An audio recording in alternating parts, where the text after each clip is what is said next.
तीर्थम अतुलम भजे तापत्रयापहम श्री गुरुभ्यो नमः।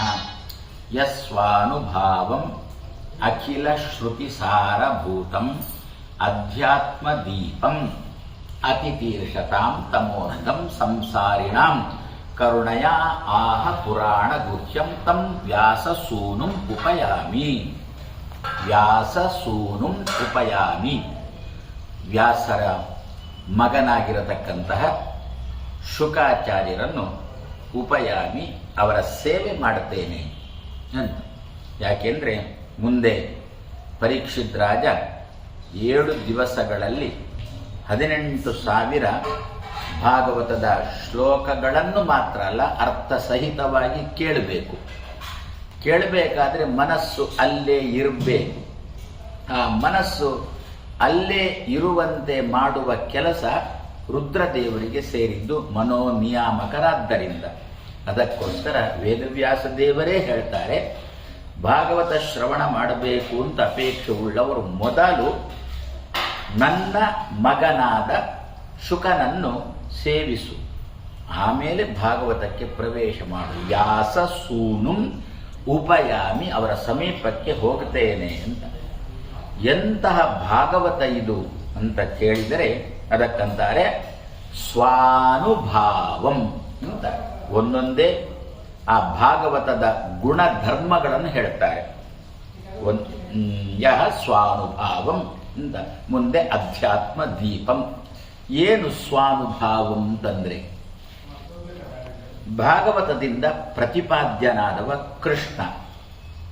ಆ ಕೃಷ್ಣನನ್ನು ಈ ಭಾಗವತ ತಿಳಿಸಿಕೊಡ್ಲಿಕ್ಕೆ ಸಮರ್ಥ ಅಲ್ಲ.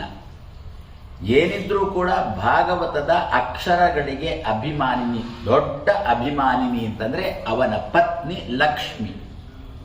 ಅವಳು ಒಂದು ಸಂದರ್ಭದಲ್ಲಿ ಹೇಳಿದ್ದುಂಟು, ಏನು ಅಂತ, ನನಗೂ ನನ್ನ ಪತಿಯನ್ನು ಪೂರ್ತಿ ಅರ್ಥೈಸಿಕೊಳ್ಳಿಕ್ಕೆ ಸಾಧ್ಯ ಆಗಿಲ್ಲ ಅಂತ ಹೇಳಿ.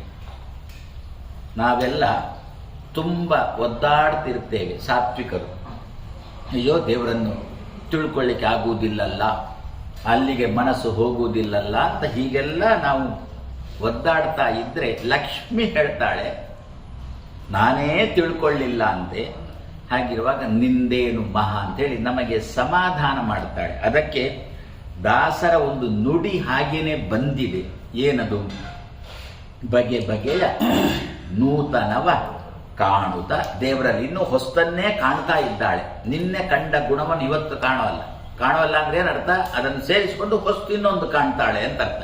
ನಿನ್ನೆದ್ದನ್ನೇ ಇವತ್ತು ಮೆಲುಕು ಹಾಕುವುದಲ್ಲ, ನಿನ್ನೆದ್ದನ್ನು ಸೇರಿಸಿಕೊಂಡು ಹೊಸ ಗುಣವನ್ನು ಮೆಲುಕು ಹಾಕ್ತಾಳೆ ಅವಳು. ಬಗೆ ಬಗೆಯ ನೂತನವ ಕಾಣುತ್ತ ಮಿಗೆ ಹರುಷದಿಂ ಪೊಗಳುತಿಪ್ಪುದು ತ್ರಿಗುಣ ಮಾನಿ ಮಹಾಲಕುಮಿ ಮುಂದೆ ಸಂತೈಸಲಿ ಅನುದಿನವು, ನನಗೆ ಸಮಾಧಾನ ಮಾಡಲಿ ಅಂತ.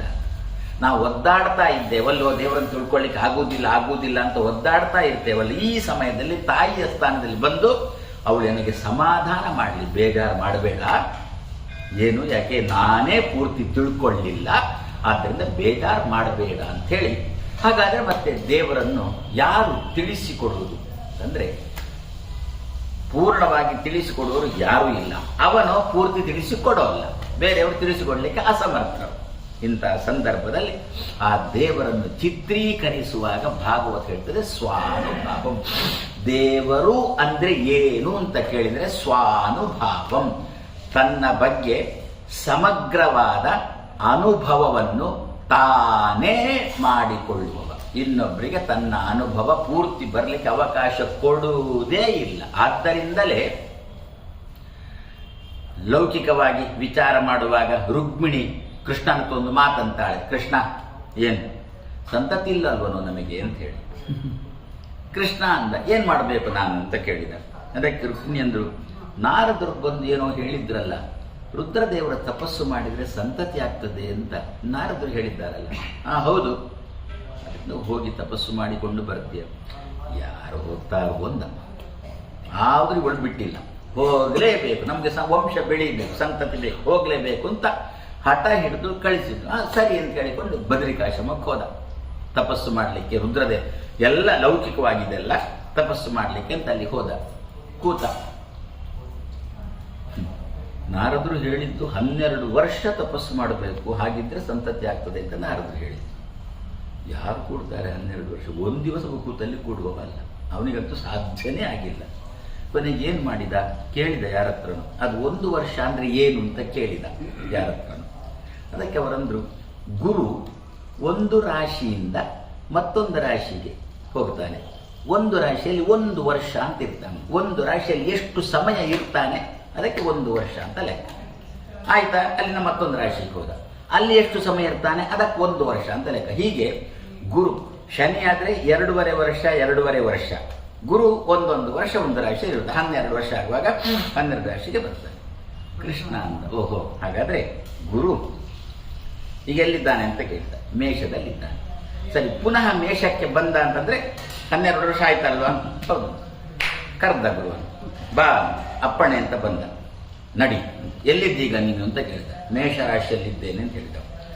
ಸೂರ್ಯಾಸ್ತ ಆಗೋದ್ರೊಳಗೆ ನೀನು 1 ಸುತ್ತು ಬಂದು ಪುನಃ ಮೇಷರಾಶಿಯಲ್ಲಿ ಬಂದು ಕೊಡಬೇಕು ಅಂತಂದ. ಅಪ್ಪಣೆಯಿಂದ ಹೊರಟು ಬಂದ. ಕೃಷ್ಣ 12 ವರ್ಷ ಆಯ್ತು ಅಂತ ಹೊರಟ. ಇದಕ್ಕೆ ದೇವರು ಅಂತ ಹೇಳುದು. ಆ 1 ದಿವಸ ಅಲ್ಲಿ ಕೂತವ ಏನು ಮಾಡಿದ ಅಂತ ಕೇಳಿಬಿಟ್ರೆ, ರುದ್ರದೇವರು ತಪಸ್ಸು ಮಾಡಿದ್ರ. ಆಚಾರ್ಯ ಮಧ್ವರಂತಾರೆ, ತನ್ನ ಗುಣಗಳನ್ನೇ ಮೆಲುಕು ಹಾಕೊಂಡಂತೆ. ನಾನು ಇಂಥವ ಸ್ವಂ ಅನುಭವತಿ ಇತಿ ಸ್ವಾನುಭಾವಂ. ತಾನು ಯಾರು, ತಾನು ಎಂಥವ ಎನ್ನತಕ್ಕಂಥ ತನ್ನ ಅನುಭವವನ್ನು ತಾನೇ ಮಾಡಿಕೊಂಡವ ಕೃಷ್ಣ. ಇಂತಹ ಕೃಷ್ಣನ ತಿಳಿಸ್ಲಿಕ್ಕೆ ಹೊರಟದ್ದು ಭಾಗವತ. ಅದಕ್ಕೋಸ್ಕರ ವ್ಯಾಸರು ಹೇಳುವಾಗಲಿ ಯಹ ಸ್ವಾನುಭಾವಂ. ಹಾಗಾಗಿ ನಾವು ಭಾಗವತವನ್ನು ಚೆನ್ನಾಗಿ ಅಧ್ಯಯನ ಮಾಡಿದರೆ, ಕೂಲಂಕಷವಾಗಿ ವಿಮರ್ಶೆ ಮಾಡಿದರೆ, ಭಾಗವತ ಏನು ತಿಳಿಸಿಕೊಡ್ತದೆ, ನಾವು ಯಾರು ಎನ್ನುವುದನ್ನು ತಿಳಿಸಿಕೊಡ್ತದೆ. ಇಲ್ಲಾಂದ್ರೆ ನಮ್ಗೆ ಈಗ ಇಷ್ಟ ತನಕ ನಾವು ಯಾರು ಅಂತ ಗೊತ್ತಿಲ್ಲ. ನಮಗೇನೊಮ್ಮೆ ನಮ್ಮ ಬಗ್ಗೆ ಸಂಶಯ ಬರುತ್ತೆ. ಒಮ್ಮೆ ಆರಾಮದಲ್ಲಿರ್ತೇವೆ, ಒಮ್ಮೆ ಟೆನ್ಷನ್ನಲ್ಲಿರ್ತೇವೆ, ಒಮ್ಮೆ ಸಿಟ್ಟಾಗಿದೆ, ಒಮ್ಮೆ ಶಾಂತ ಆಗುತ್ತೆ. ಯಾಕಪ್ಪ ನನಗೆ ಹೀಗಾಗ್ತದೆ ಅಂತ ಸಮಸ್ಯೆ ಬರ್ತದಲ್ಲ, ಅದಕ್ಕಂದ್ರು. ಹಾಗಾದರೆ ಭಾಗವತವನ್ನು ಚೆನ್ನಾಗಿ ನಾವು ಓದಿದರೆ, ವಿಮರ್ಶೆ ಮಾಡಿದರೆ, ಭಾಗವತದ ಮೊದಲಿನ ಉದ್ದೇಶವೇ ಆ ವ್ಯಕ್ತಿಗೆ ಅವನ ವ್ಯಕ್ತಿತ್ವವನ್ನು ತಿಳಿಸಿಕೊಡುವುದು ಭಾಗವತದ ಉದ್ದೇಶ. ಅದಕ್ಕೋಸ್ಕರ ಭಾಗವತ ಹೊರಟದ್ದು. ಪರೀಕ್ಷಿತ್ ರಾಜನಿಗೆ ಅದಕ್ಕೋಸ್ಕರ ಭಾಗವತ ಹೊರಟದ್ದು. ಯಾಕೆ ಇದೆಲ್ಲ ಆಯಿತು, ನಾನು ಯಾಕೆ ಕೊರಳಿಗಿದು ಹಾಕಿದೆ ಅಂತೆಲ್ಲ ವಿಮರ್ಶೆ ಮಾಡಿದಾಗ ಅವನಿಗೆಲ್ಲ ಒಂದೊಂದೇ ಗೊತ್ತಾಯಿತು. ಆದ್ದರಿಂದ ನನಗೆ ಶೃಂಗಿಯ ಶಾಪ ಬಂದದ್ದು ಸರಿ ಉಂಟು ಅಂತ ತನ್ನಿಗೆ ತಾನು ಸಮಾಧಾನ ಪಟ್ಟುಕೊಳ್ಳಿಕ್ಕೆ ಕಾರಣ ಆಯಿತು ಭಾಗವತ. ಆದ್ದರಿಂದ ನಮಗೇನಾದ್ರಿಂದ ಜಂಜಾಟಗಳು ಬಂದಾಗ, ಯಾಕಪ್ಪ ಹೀಗಾಗ್ತದೆ ಅಂತ ಪ್ರಶ್ನೆಗೆ ಉತ್ತರ ಸಿಗದಿರುವಾಗ ಭಾಗವತವನ್ನು ಚೆನ್ನಾಗಿ ಓದಿದೆವು ಅಂತಂದರೆ ಆವಾಗ ಸರಿ, ನಾನು ಆವಾಗ ಹಾಗೆ ಮಾಡಿದ್ದೆ, ಆದ್ದರಿಂದ ದೇವರು ನನಗೆ ಇವಾಗ ಹೀಗೆ ಕೊಟ್ಟ ಅಂತ ನಮಗೆ ಸಮಾಧಾನವನ್ನು ಕೊಡಲಿಕ್ಕಿದ್ದಂಥದ್ದು ಭಾಗವತ.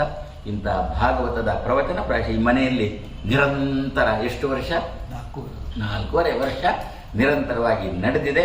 ಮಂಗಳಕ್ಕೆ ಅಂತ ಒಂದು ಶ್ಲೋಕ ತೆಗೆದಿಟ್ಟದ್ದು ಉಂಟು, ಅದು ಚೆನ್ನಾಗಿ ನಡೀಲಿ. ಭಾಗವತ ಪ್ರತಿಪಾದ್ಯನಾದ ಕೃಷ್ಣ ಈ ಮನೆಯಲ್ಲಿ ಓಡಾಡಿಕೊಂಡಿರಲಿ ಅಂತ ಆಶಿಸಿ 2 ಮಾತನ್ನು ಕೃಷ್ಣ